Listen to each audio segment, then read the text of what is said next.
Welcome to another bonus minisode of Nobody's Watching Wrestling! We're all gonna die. Yep. I stole your catchphrase. You wear it well. Thanks. We're back with special guest, Kris Wolf! Your mom! Yeah! Deep in her! Ah!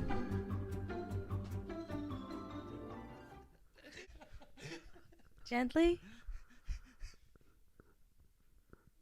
So we had a special request from our Patreon supporter, Logan, who wanted us to review a 2004 Backlash match between Randy Orton and Cactus Jack. And so we watched it, and we're going to talk about it, even though it was drenched in blood start to finish. I loved it. Sounds delicious. There was apparently backstory about this match. We were sent 3 links of supporting material, other research that we could have done. We watched none of them, so we're going in blind because that's kind of our brand, is to not know our shit. But I'm guessing that it's something about how the two of them are in a fight. Yeah, that sounds right. They don't seem to like each other based on the actions that they took in the ring. Maybe that's how they express their love. Aww. It's entirely possible that the first 3 videos could have been love letters. Aww. What if they don't know how to express their love and all they can do is hurt each other? Toxic masculinity. So this match was full of barbed wire. You're gonna pretend like you didn't like it, but you actually were very entertained. I mean, he looked really, Randy Orton looked really young and supple. Randy was young and supple and flopping around some wedding tackle, which he never does anymore. Though after watching the match, I understand why. Vulnerabilities.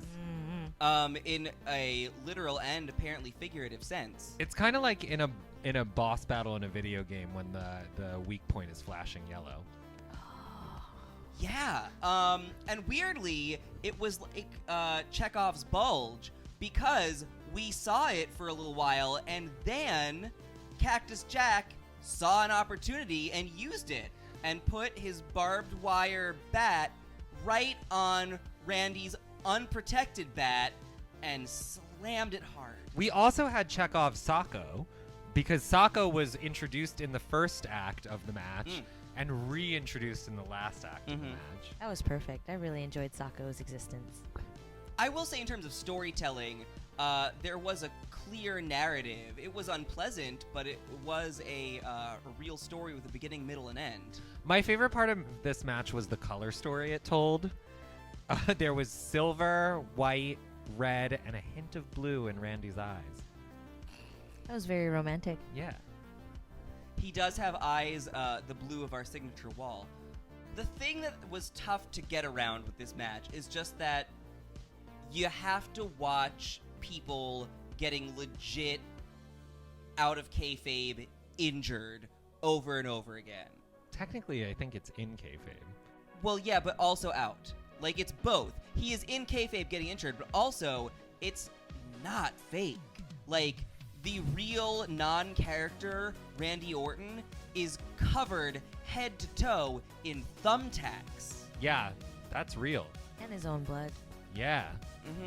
And that's difficult to get past. It's not like a movie where I can be like, oh, no one's getting chainsawed. Like, it's all, the skin's getting pierced. She loves a snuff film. I was kind of concerned because my thing with death matches is they don't pass out. They're losing lots and lots of blood, and they're not ladies. So I don't understand why they just keep going. Great reference, and I appreciate it. Is that a reference, or is that just... It was an oblique reference, I guess, to a natural biological function that you also possess as a woman. Oh no, there's no lady kayfabe for me. Everyone knows what's up. What? Sorry, all of the male viewers who like to pretend that they're attracted to a lady, but you know that there's a full Randy Orton under here. Woo woo! Hey, Randy. The passing out thing actually got me thinking. There is a moment after a great deal of violence where Randy walks all the way backstage, and I'm like, good call, girl. And I did wonder, since the cameras didn't follow, if there was a, like, hey, you're about to do a spot where you go through a board Are you okay? I Yeah. bet that's what was happening back there. The fact that he You would have insight into this. Does that happen? I feel like that makes sense, you know? It's like, I don't want any more, let me go. But then maybe he was convinced to just keep going. Fuck. Yeah, it made me wonder if there was like a quality of life check before he went ahead and further reduced his quality of life, because he went through the boards and then he did just lay there after. He at least got to relax after that for a while. For like a second. There was like a few minutes of just like assessing like the choices that led up to this point. How did I get here? Mhm. I'm here for the money. I was gonna say bitches. I'm gonna say ladies. Does he like ladies? I I Cars? think both of those people are heterosexuals. And cars. There you go. I finished the thought. Good job, Kris. What were your impressions of the match? I mean, they're both very meaty, covered in blood. I don't mind raw meat, though Randy looks like he would be a little bit tougher to eat. So I would probably go with Nick Foley, Cool. the more tender meat. It's like Mick Foley's like one of those Kobe beef cows, you know? Yeah. He's been massaged, he's been fed beer, and he's ready for slaughter. Consumption. Oh yeah, poor Cactus Jack has been tenderized his whole career. It was insane watching this to realize that it was a match from 15 years ago, and they're both, I mean, they're not still going. Mick Foley finally stopped, but like, they're not at the end of their career when this happens, and I'm like, if this happened to me, I would never get out of bed again. Yeah. I have to be honest, there was a sort of like charming handsomeness about Mick Foley, even though he was missing his front teeth. He looked like a rugged, I was going to say Indiana Jones, but no one's as good looking as Indiana Jones. He's not really Indiana. No. No, but it was a nice reminder that everyone was better looking 15 years ago. And that we're all gonna die. Yeah. Wait, I was 20? 15 years ago? I don't know. Math is hard. I'm sorry. I kind of don't remember. Did Mick Foley end up losing this match? He did. That was surprising to me, because A, it was clear that even in this moment, he was already a way bigger star than Randy Orton, who 15 years ago must have been kind of a new upstart. So we have some interesting data points about 15 years ago Randy Orton. Many fewer tattoos, specifically no skulls yet. But bad tribal, lots of bad tribal. Oh, plenty of terrible tribal tattoos. What was the intro song? You'll know more about this. Motorhead, but that's all I got. Evolution is a mystery. Oh. But like that's a big deal, right? You know, they're a big deal. I guess he must have been famous enough that he was A, in this match to begin with, and B, was carried out by Batista and Ric Flair, and I know who both of those people are. I like Ric Flair. You like Ric Flair? Yeah, because he dressed up as a lady. I'm not sure that I knew that about him. Yeah, back in the day.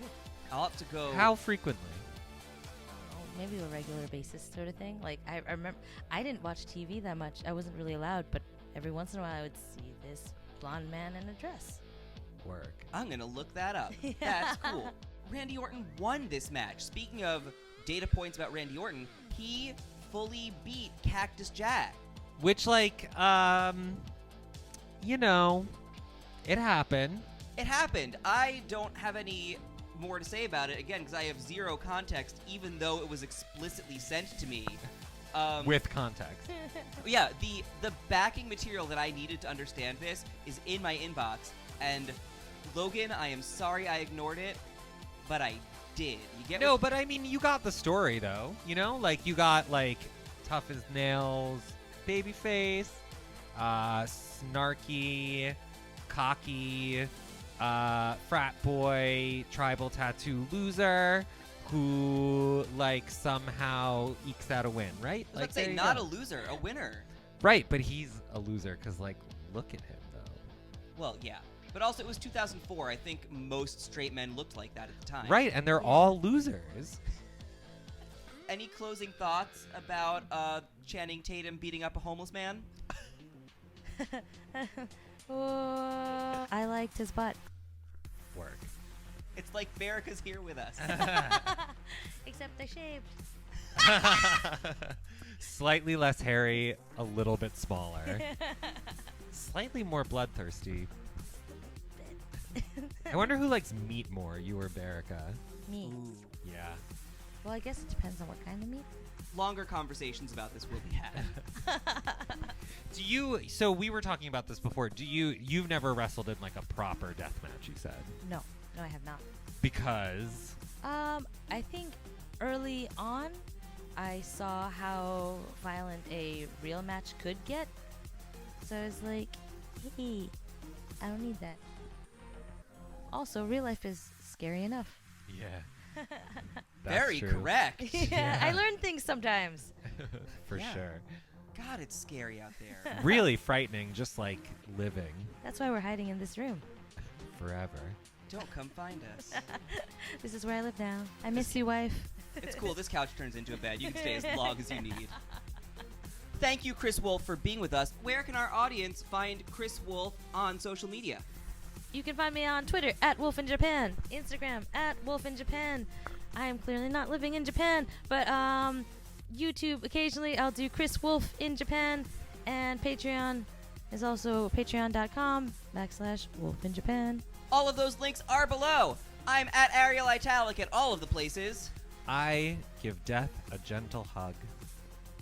The end! Yay!